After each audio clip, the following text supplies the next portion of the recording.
Hey there, my friends. Welcome back to another episode of the Cactus Atlas. My name's Glenn, and today I'm going to take you on a quick tour of Berlin Ichthyosaur State Park in the wide open expanses of Nevada.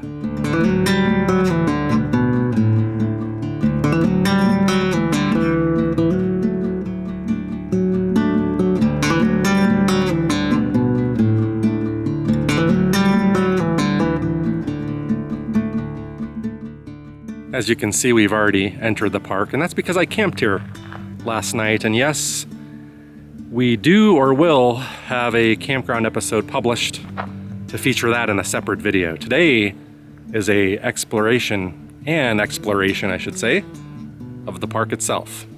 So what about the Ichthyosaur in Berlin Ichthyosaur? What does that mean? Well, Berlin is the name of this ghost town. An 1890s relic. It's a true 1800s mining town, my favorite, but it also houses a large collection of Ichthyosaur fossils. They found a bunch of them up in Limdar Hills, and they have an exhibit here and a tour of a fossil house that at 10 o'clock in the morning that I'm going to try to do. So my goal is we're gonna do some of this old ghost town, and then we will, at the appropriate time, go up to the fossil house, see if we can catch that tour, and then if we have more to finish up, we'll do it then. This is the main office. I think I'm going to drop in there to ask a question if it's open in a minute. I'll explain what my question is, but this is the main entrance into the park. And what I will tell you is if you come in the way they recommend, you got a dirt road that was very well maintained, no problem for any car, that turns into pavement. However, if you read the website, I didn't know it at the time, and I talk about it on a different video when I'm traveling here. But there's a road that goes way out that ways into pure desolation, a dirt road. And I thought it was a beautiful scenic drive, actually. I was really pleased with it. But the site says don't pay attention to Google, because Google's the thing that told you to go that way. And they labeled it as a rough road. So maybe it is at times, but I found it to be spectacular, to be honest, and I don't regret it at all. But normally I think you'd go down that and there's a paved road that takes you out to main routes. So being that this is a mining town, let's start off with the mining part. I already did some scouting out last night and took some pictures and stuff at sunset up here. So I'm kind of familiar with the layout of this section already. And there's a mine over here. We can't go in it though, we can peek in it though. I was reading some signage and there's some quartz outcrops up there, some white rock you could see. And they talk about how those were the diggings of the early prospectors, and they found and assayed and found that it was worth mining. But now they had a problem because all the stuff was down deeper, so they had to figure out a way to dig and get underneath it in there. And that's what you're gonna see. So this would have been the end point, I think, for the ore getting dumped, probably into a truck or maybe even a wagon at the time, and from that point I think they would have had to take it to the mill that we're going to see to process that ore. But you know, you could see these ore cart tracks here, and yes, they do lead straight into a mine. I couldn't tell you if this is the original placement of these tracks, but right over here is a mine shaft, the Diana mine. It'd be hard to see some of these depictions here of early hard rock mining, but you know, you're seeing the 1800s version of it. You know, guys, instead of using drills, one guy holds this metal drill bit type thing while the other guy takes a sledgehammer to it and hopes he doesn't miss.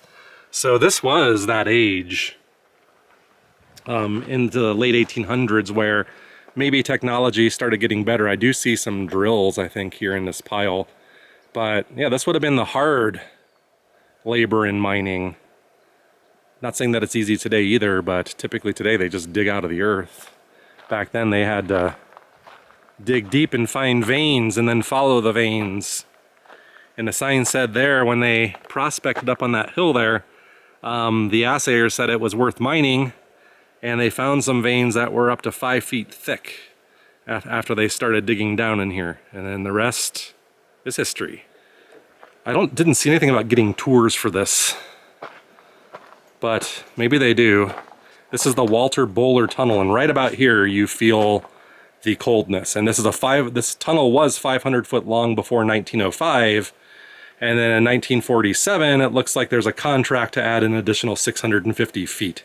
So you get a hint here. This place was worked over the years, but the primary golden years were the 1800s here. Seems like the mine had 8 levels to it, so they did end up making multiple levels to this, but here you go. We'll stick our hand through the bars and actually enter the mine, technically. But that is your mine. Are there any ghosts in here? I don't think there are. And from inside the mine, the ore was pushed out to be dumped and then processed in town.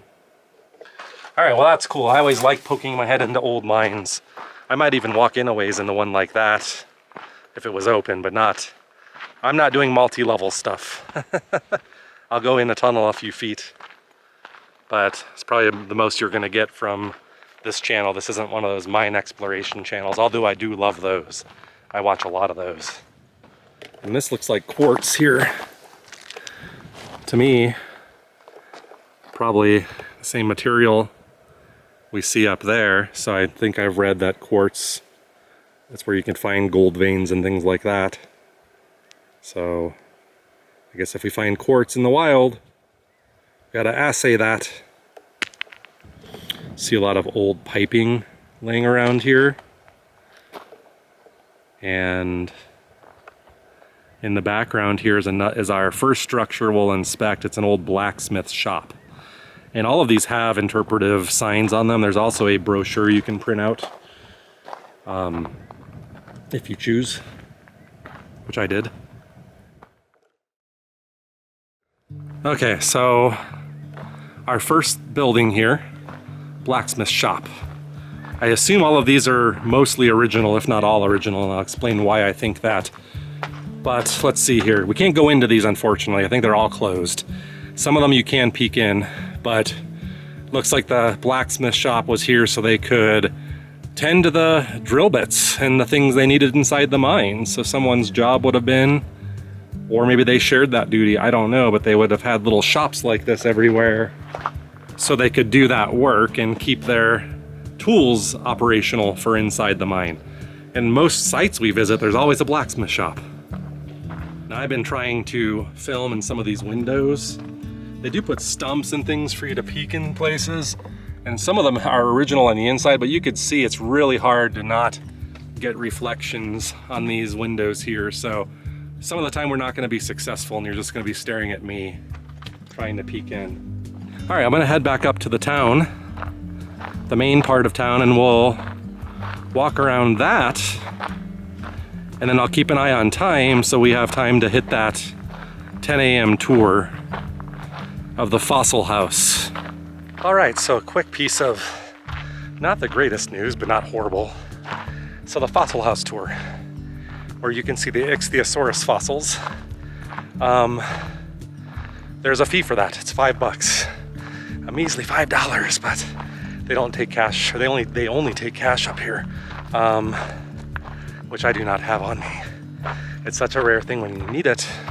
Now I knew this coming up here because it does tell you on the website, so I'm not blaming the park for that, but I camped and I also needed cash for that, and I had $20 on me and I wasn't paying attention yesterday, and as I told you, I came up that really crazy way. I was planning on stopping somewhere, but then there was nowhere to stop. Came up here, drove out to the nearest town to find an ATM or anything. And while they did have like a local bar there, it was like a mining town. There was nothing, no grocery stores, no gas stations. So I'm just sharing that with you here so you know that. Now all hope is not lost, because as I learned on the campground episode, you can still go to the Fossil House and they have windows set up where you can peer inside. It's just that the inside looks awesome. So we will check that out on this. So there will be an ichthyosaur portion to this episode. Anyway, this is where I would say the bulk of the town site is. You see the giant mill up there and other buildings. We will be touring those. But first I wanted to start with a little bit more down home here, where you literally have a few people's homes on display so we can get a sense of what it was like to live out here. Some of the homes, they actually know the names of the people that lived in them, This one they do not. It was a bachelor's quarters. So that was the year the Italian occupants staged a lively 4th of July celebration. I almost don't want to know. Looks like someone was shooting and stuff, getting all crazy. But we'll peek inside here and I'll show you. This, you can actually see on the floor, there's actually carpet still. Very tattered and falling apart, but that gives you a hint about something about this park that we'll talk about here in a second.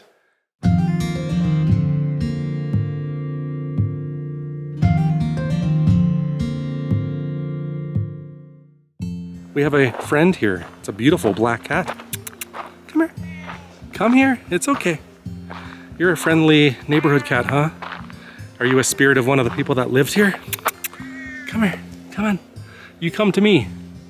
Oh, you're being a little goofy, aren't you? Hi. Come on, it's safe.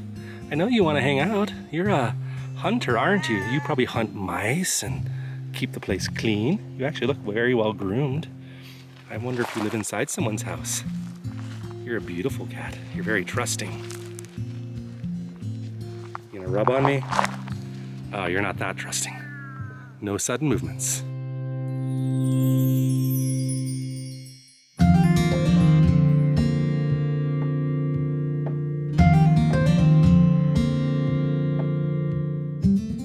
The cat is meowing a lot. A lot of old, like you see a lot of old bottles and things, a Royal Crown Cola. Hey, you gonna come help me with this?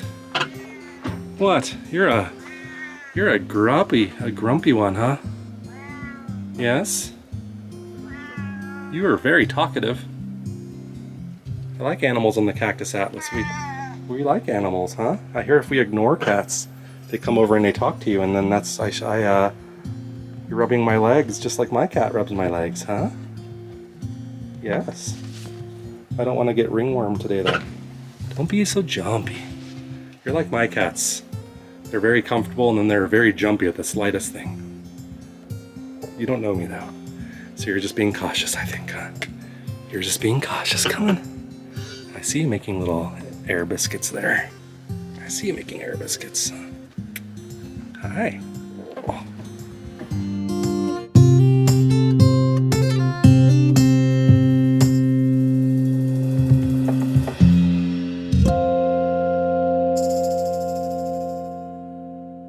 Take a look here and see whose house this one was. This is one that I think there's a name on it. Oh, it's not. It's one of the ones behind me, actually. This is just another home. Miss Stevens, who I didn't read about Miss Stevens, but you could see there are real people with real names that lived here, that history remembers. And this was a home, same style as the one we just looked at, and I'll see if I can somehow get a look in there. It's hard, as you can see. I'm trying to cup my hand over the lens a little bit. You see the reflection of my thumb in the way there, but it's about as good as it's gonna get. This house looks a little different than most in that it has that, well, I don't even know what that material is, some kind of stuff on the outside of it, and other houses don't. But it makes me wonder, did they all have that at some time? Because if you observe there, you see some kind of tin or some kind of metal, flattened metal posted up against the wall. Well, you see that along the foundation there. You see in the front the same kind of woodwork that was underneath all that stuff. You know, stuff similar to that. Now that's a blacksmith shop, so I don't know if that actually had something like a home wood, because a home needs insulation and that probably helps shield from the elements, but it's really neat to see these touches still intact. I mean, it almost feels like I don't know what that is. I'm sure someone knows and someone's gonna say, oh, it's asbestos. No, it's not. I don't think it is, but you can even see the electrical wiring of the olden times. Because this was, you know, some of these things did go on till the early 1900s, but I assume that's what this was for electricity. Just loose wires outside like that. Good old days. This one I enjoyed looking inside. It's Miss Phillips' home. Miss Kate Phillips lived here until 1907. So this house predated 1907. Yeah, you're not really gonna get a good look in here either, I don't think. There's a lot of junk in here. This one's being used for storage, it looks like. But this house actually had multiple rooms. It wasn't just a one room, maybe a two room. So at least Miss Phillips had some kind of something that resembled a home that we might know today. You can see a bunch of kitchen stuff in there.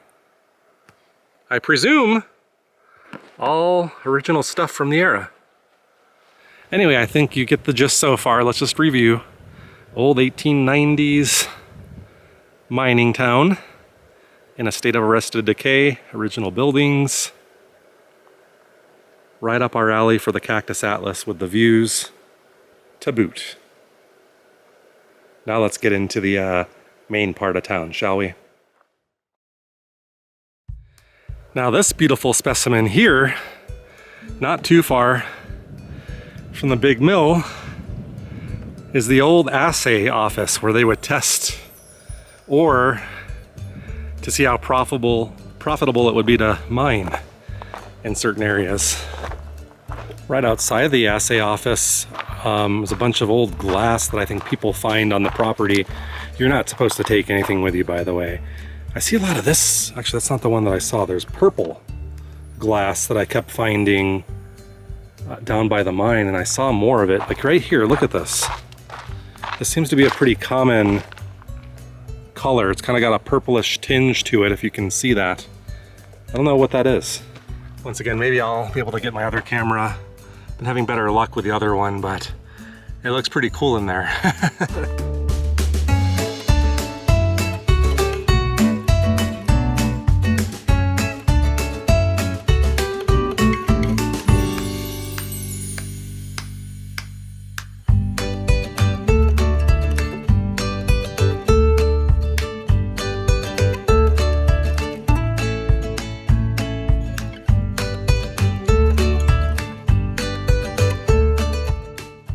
And this one's another one. It's the Stagecoach House.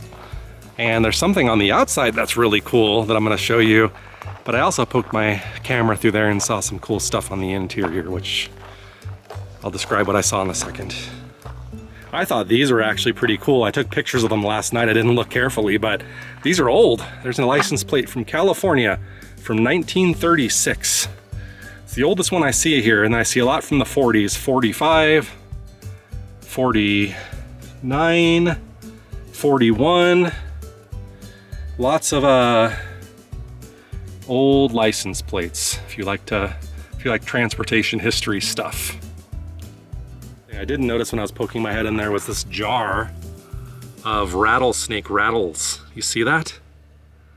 I'm not even gonna count them all, but they do have rattlesnakes up here, as I learned at the campground.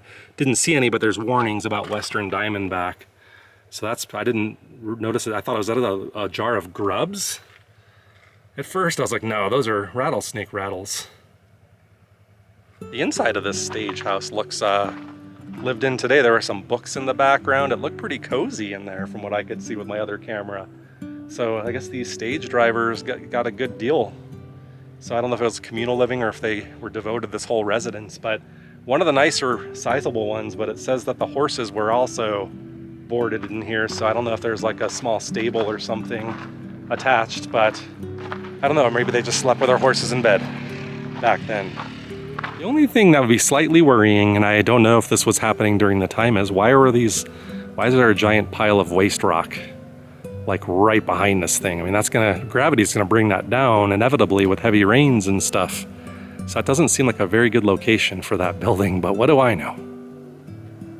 Hard rock mining was conducted with all this really heavy machinery and things, like a lot of pulley systems and things to drop cages and ore carts and stuff down into the mine. So the proper operation of things like this was essential. And there's another system here, but the main reason why I'm pointing these out now, and these are aptly placed, is that behind here is an old machine shop.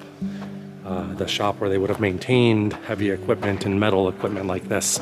They had a lathe in here and all the equipment they needed to keep all of that equipment running properly. I'm assuming there always are some things you can't do. For example, what would happen if, I'm sure there's someone out there that knows this stuff, but what would happen if a tooth broke off of this gear? Like, what if one of these just snapped off completely? Could these guys repair something like that, or would they have to order a whole new gear? Where would that be manufactured?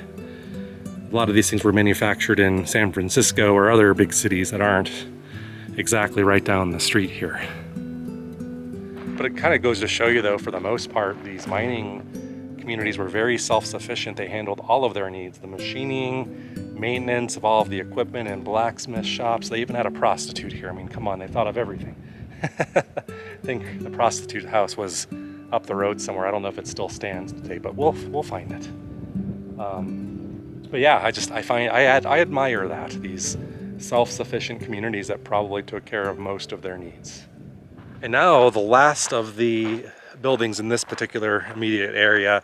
From there, we're going to make our way to the fossil house, because we're still going to check out some ichthyosaur stuff despite not being able to take the tour.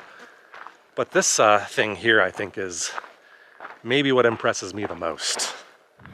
And here you have it, folks, the Berlin Mill. This tells you about what the individual jobs were in here. Looks like they did use steam engines, so maybe when I was wondering if how they powered these things, maybe steam is the correct answer. But they talk about like the primary crusher and the stamps, and there's more signs as we walk down. But this is the inside of the mill. And now imagine some of our other adventures now and remove all of the wood, remove all of the implements, and just maybe the stone foundations and things. And that's usually the part that we see on these adventures. And we unfortunately can't see beyond up in that tower. That's really where I want to go.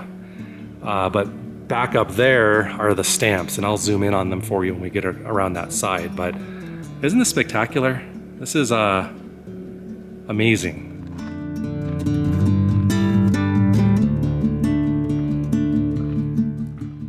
And these wheels here, whatever their purpose, are made. They have wood on the outside of them. So I don't know what they would have been. That doesn't seem very good for crushing rock. Wood, does it? So basically, here's your process. You get the stuff out of the mine. The ore was drilled out, you know, sometimes by hand, by steam drills, whatever. Then it was brought up here. Then it was transported by ore cart at the top of the mill where we saw that, to the stamps. The stamps being right there, or some of them. And this mill had 30 stamps, it says, arranged in a battery of 5. 1, 2, 3, 4, 5 right there. So you had 6 of those in here. I see 3 on this side. Maybe there were 3 on another side, or maybe I'm miscounting. Not all the stamps remain, it looks like. So I don't know where the rest of them went, but that one still seems to be intact. And then they would use mercury and other chemicals like that to help separate silver and gold. Once they created this slurry-like mixture of all this crushed up stuff they could use. And there's an interesting anecdote about that they talk about in the pamphlet they give you here. The little walk-around brochure that I already read talks about how there was some pond here where that wastewater would go that had mercury in it, and the kids that lived here, that was their playground. They would play and swim in the water, this mercury-laden water. I mean, it's not funny. I'm smiling, but I'm in disbelief almost. But if you think back to that time, I mean, it just nobody knew what we know today. So I would really be interested to know, like, how did those people fare? The children that swam in ponds of mercury. Ugh. See, I'd like to see what's up there and tour higher up. I think the road does go up higher, so maybe we will be able to see something there. But you're definitely not allowed beyond these barriers. But at least they did us the justice of opening up the sides so we could see, or unless this was just a garage door, which it might have been. Very, very impressive stuff. So I was gonna skip this, but now that I know the brothel's over here, I can't. But there is this prospector's hole that's fenced off, so I assume it was a deep hole, or still is a deep hole. But this means that they probably started digging and then gave up. It's a deep mine, it says. Doesn't look that deep to me. I'm guessing either it was plugged up somehow or it's just a prospector's hole. They dig down and then they give up and realize it's not worth their time. And this is also the location for one of the saloons. So this is the party place, I think, the party time place. Bob Johnson's Saloon was located over here. It had the largest volume of business. It was the largest saloon in town, and drinks were 15 cents each or 2 for 25 cents. What a bargain. You could see there's just smashed bottles everywhere, and one has to wonder, are these the remains of modern drinkers or drinkers from back in the day? I would imagine if a saloon was on the premises here, wouldn't that make sense that these are all back from the era, all those broken bottles? And really neat. Wish I could have seen this saloon. Here's a nice shot of the town site in the background and the hills where they did all their mining. And this was something here. Let's see what this was. This says something here. This was the boarding house. Okay, so I know we're not far then. Mainly miners, transients, and a sporting girl from the nearby fancy house would work here at the boarding house. So this would have been more for sleeping, and they did not have running water, and cooking on a wood stove in the hot summer was not a pleasure, as the sign says, and I could attest to that. It's still not a pleasure in air-conditioned homes sometimes when it's hot. Let's see, the fancy house. We found it.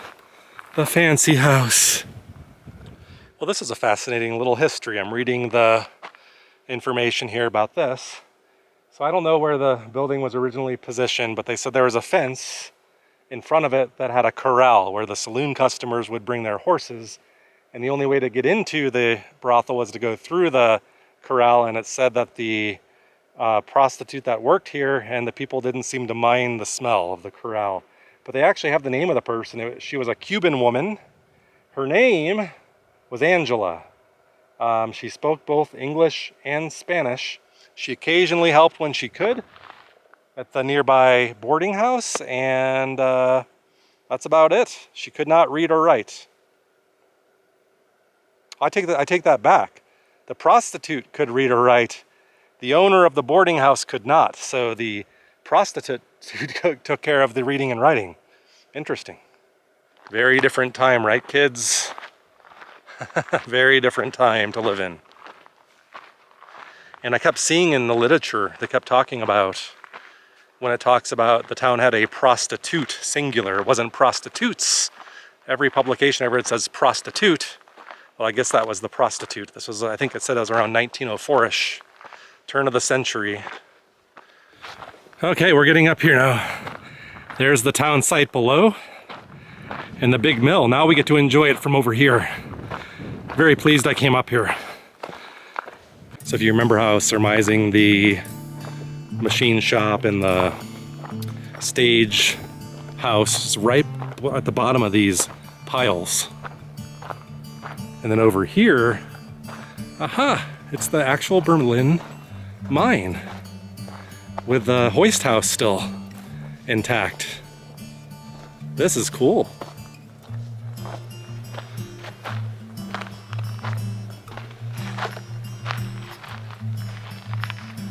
Oh, looky there. There's a ladder for people to climb down. They got that chicken wire over some of it. Almost looks kind of plugged up a little bit, but over here is maybe a raise or something. It's hard to tell. I mean, it looks like maybe storms have washed away some of this stuff, so I'm guessing there's a deep hole over there. And I think they said they built a structure, a house, once covered this part of the operation. There's a picture in the pamphlet of a bunch of miners, I think, standing outside the Berlin mine. Maybe it was one of the other mines in the area, but this lends credence to that there was some kind of a structure built over the mine. But this would have been the workings that gave the town its name. But you could see a lot of the equipment. This would have been used to pull up ore carts with buckets of ore, and then the machines that did all of that were housed here, protected from the elements. The hoist shack, as it's known in these parts.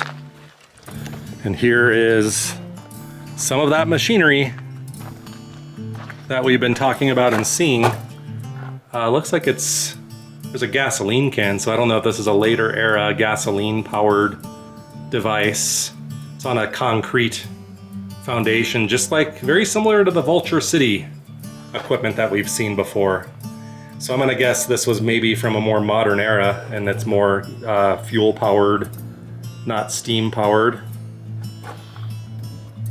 And in the back is some kind of canvas. I wonder if that's like an old miner's tent or the same material that a miner's tent may have been made out of, but that's really neat. You could see the controls here. And then I'm going to guess, I think the mine was 8 levels. So you see that thing there? I believe that told the operator when, what level, whatever they were dropping down, what level they were on. Here's that picture I was talking about where that one there, that would have been the house that would have been back where that foundation is now. So the entire structure is no longer there, but that would have covered up the mine. And they would have had machinists and blacksmiths in there doing their trade and keeping drill bits sharp. Interesting. So they were talking about by the 1920s, this whole area, the wood had rotted away, it was crumbling, and the bottom 3 levels of the mine had flooded. And then at some point in the first half of the 20th century, there was a big rain, a cloudburst, which we hear a lot about out here in monsoon season, but basically a crazy storm. Washed into the mine, washed mud and debris in there, and it plugged it up. Maybe that's why we can't see in there anymore. So even today, I think there's a mystery of what levels, it's probably still flooded today, they think, but what levels aren't and what secrets are deep down in there. Are there genes? Are there blue genes? Are there other worthwhile things hidden in there somewhere? Maybe one day it'll become unobstructed again and some adventurer in the future will be able to go look in there. All right, so we actually, I think the completionist in me is happy with the exploration of Berlin, the old town site. I do like dinosaur age stuff and that kind of stuff too, not as much maybe as this. So we're gonna take you up to the fossil house and we're gonna explore a little bit about Ichthyosaurus. But for me personally, the trip would have been worth it just for this. If there weren't fossils here, I would not be deterred. I would drive out here in the middle of nowhere just to be able to experience this in this form, because it's such a rare thing.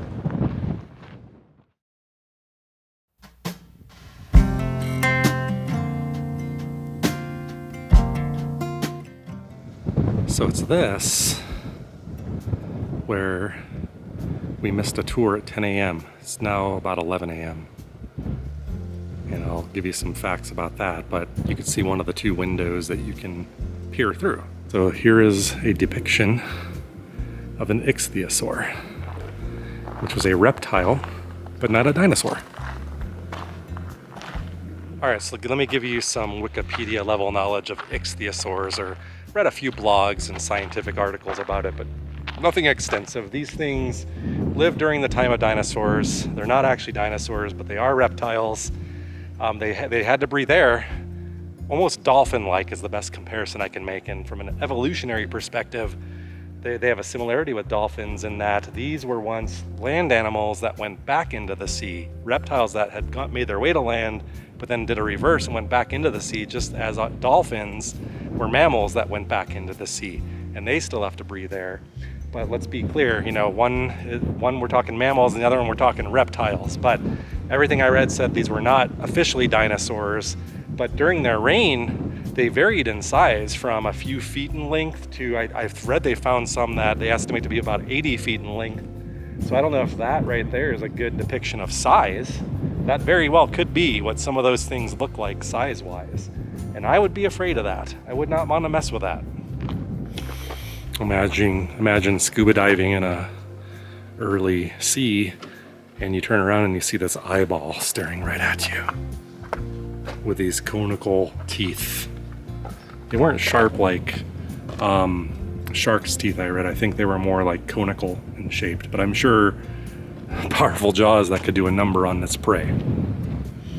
So it's the fossils of these things that they found in this location, and they built the structure to protect the excavation site. And we can poke in and look at it through this window, but if you were to take a guided tour, let's talk about the business side of this. They do them at 10 a.m. and 2 p.m., so there's still one more to be had today. I don't have time to stick around here until then.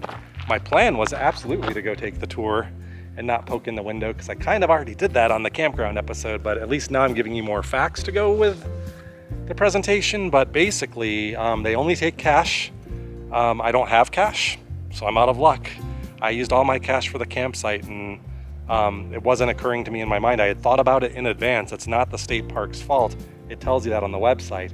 I just made a boo-boo. I'm really disappointed in myself, but what are you gonna do? But I'll give you a quick look. You can see they have little steps here and information. I'll explain how this works. This is a diagram of the bone system of ichthyosaur. And you have a key here that has A, B, C, D, blah, blah, blah. And it points to, it corresponds with one of these things. You step up here, and then you start looking for little letters.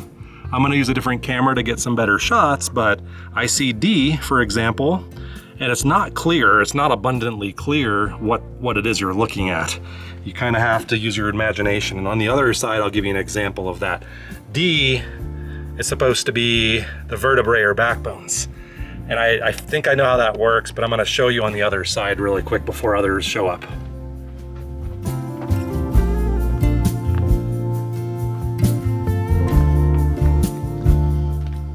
So you could see the setup is similar to the other side. Another diagram, and there are more bones over here.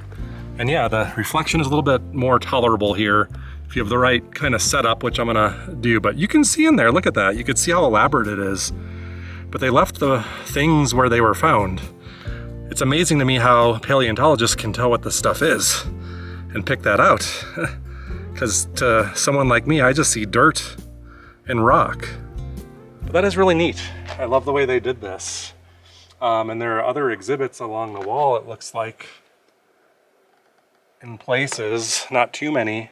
So I imagine the tour just walks you through and you get a better education than I'm gonna deliver to you today. But using my other camera, let's see if we can discern what some of this stuff is. This thing I found that made sense was looking at the vertebrae, the backbone. So in this case, it's U.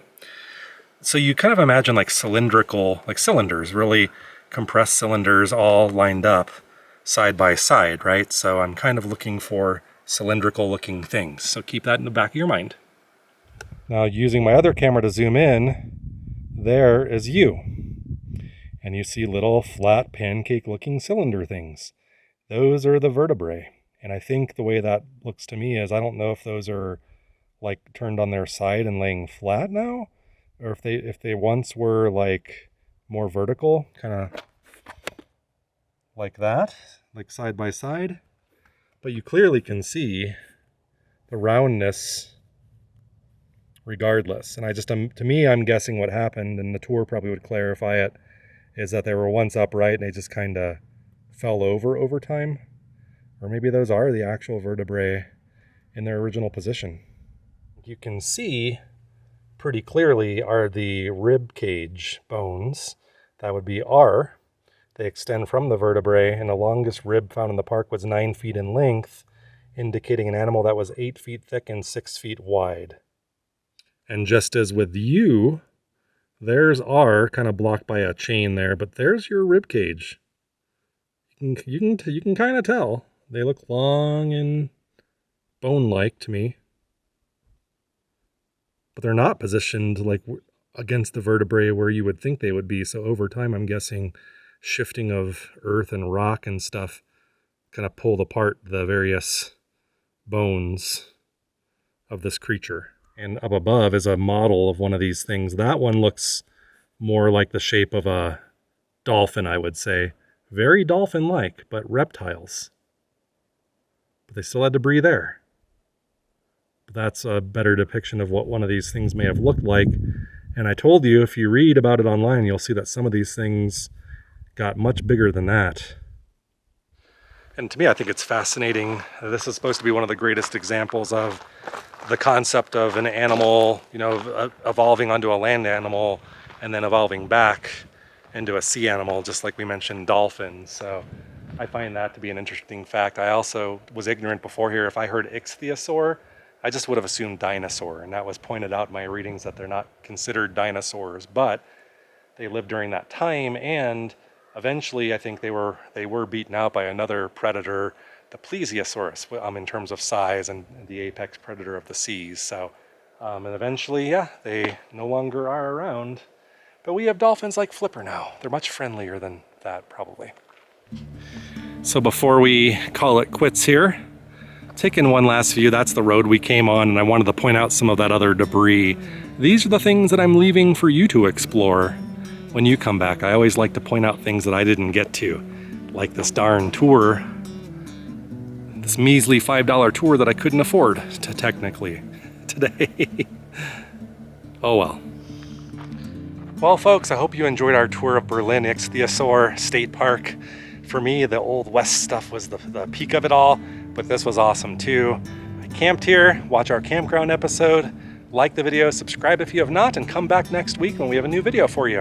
Until then, have a good week. Bye.